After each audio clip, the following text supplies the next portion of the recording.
Good morning, teachers and students. Welcome back to another episode of Mass News. I'm Melanie Fuentes. And I'm Tyler Coleman. Mass News starts now.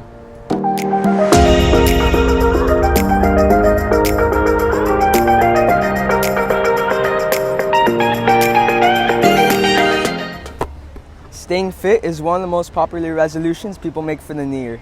Now to Amanda Farron on how you can stay fit and healthy this year.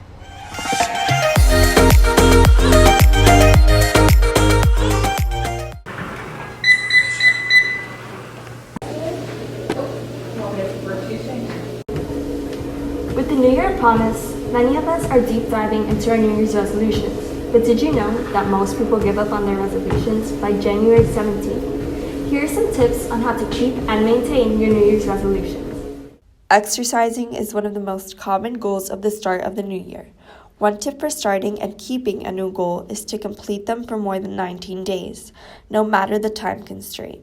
But if you're just starting out, you want to do at least 30 minutes a day, any type of aerobic exercise.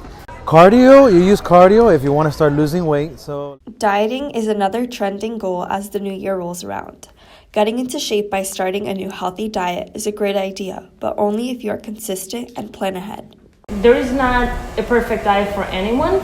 It is very personalized, and the person has to analyze what they eat or how they eat. Some healthy foods to consider are apples, oranges, raspberries, blackberries, and blueberries. Eating healthy and exercising are just some ways to stay in shape. But remember, no matter your resolution, it is important to start small and work your way up. Consistency and planning ahead are key. Speaking of resolutions, I'm going to start mine right now. This has been Amanda Farron, signing off. With the latest release of Disney's new streaming service, Disney Plus, many people have started to obsess over the original show, Mandalorian. Let's take a deeper look with Keith.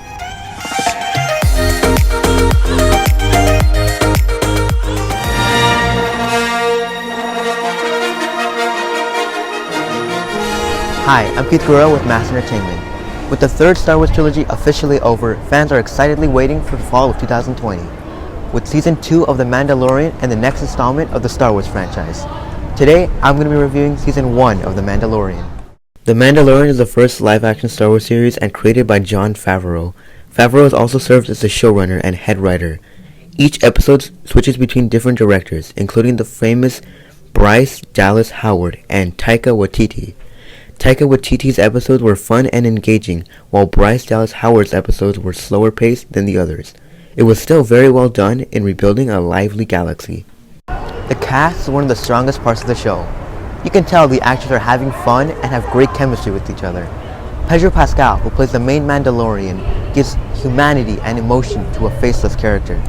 The action scenes are some of the best in Star Wars franchise, with well-choreographed fight sequences. Along with this, the show brings a sense of a lived-in galaxy back to the Star Wars universe, unseen since the Return of the Jedi. The entire show is simple Star Wars. No Jedi, no Sith, just fun adventures like 2018's Solo. The cinematography in the show is amazing and has the same caliber as 2016's Rogue One. The special effects are great as well, with the good use of practical and digital to bring to life astonishing set pieces and creatures. The music by Ludwig Göransson is also good and helps with the Star Wars soundtrack. The only negative part in the series is the continued use of tropes. As the first season of a new series, much of the plot follows a typical exposition trope of having to do a lot of character setup and world building. The second trope would be the big bad town that all the bounty hunters are in. However, using a Western approach to the plot and character development of The Mandalorian is new to the franchise. I must say that this approach is the best thing about the show. It showcases that Favreau is really thinking outside the box. In conclusion, The Mandalorian is one of the best Star Wars pieces of media. If this is Disney's standard for Disney Plus shows, then the MCU is in good hands. What was your favorite scene in The Mandalorian? Leave a comment down below, and make sure to have a disclaimer for spoilers. I'm Keith Guerrero, signing off. As time goes on, the advances in technology get better and better. Large companies such as Apple and Samsung never fail to surprise us with their newest releases. Let's take a look at what's upcoming in technology for the years to come.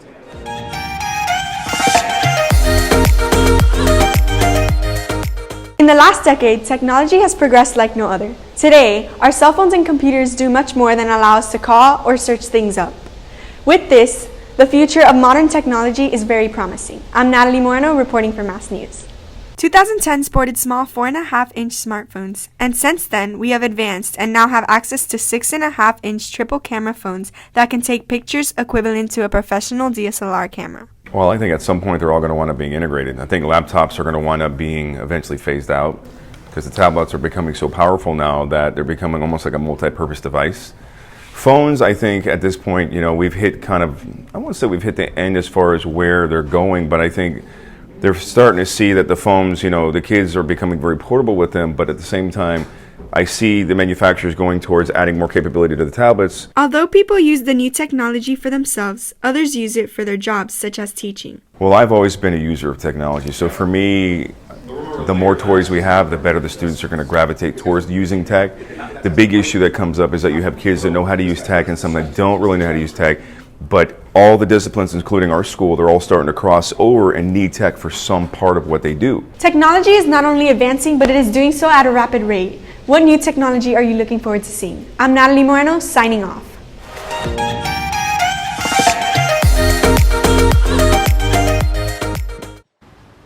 You may have noticed them in the hallway, but rejoining our faculty after winter break are Ms. Cortina and Mr. Ortega. They have both returned from Mass from their maternity leave.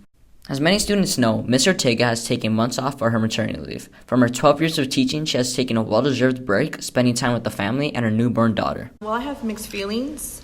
It was so wonderful being able to spend time with my baby, being a full-time mom. But I also enjoy being a teacher, and I love engaging with my students. While Ms. Ortega was on maternity leave, new teacher Ms. Batista filled in her spot. Mainly, I'm just happy she was able to have a maternity leave.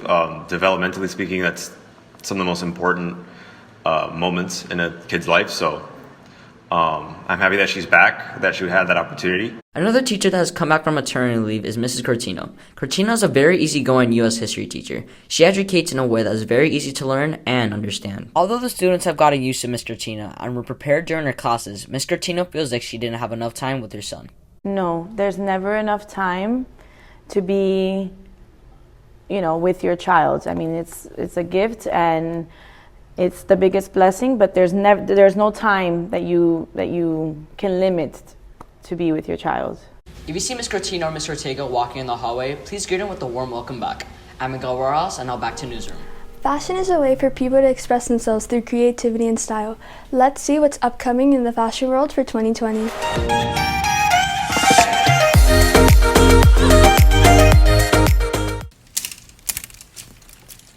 2019 was a year when many fashion trends from the past came back while new ones were created. Different styles include e-boys, visco girls, skater boys, and soft girls. Stores like Brandy Melville, Lululemon, and PacSun will continue to be popular stores with teens as they sell trendy clothes that teens look for and wear on a regular basis. And these trends affected my style because I didn't have taste back then when I was little, and now I do because of social media, and I see what other people like and I get ideas and I put outfits together. What makes these styles different and trendy is that many of these fashion trends are similar to what was popular with teens during the 1900s. For example, the visco style trend includes people wearing scrunchies, which they wore a lot in the 1980s. And the soft girl style wears a lot of light colors like pink and yellow and butterfly clips, which was popular in the late 1990s. As well as that e-boy style wears a lot of dark clothes and chains, which were also popular in the 1900s.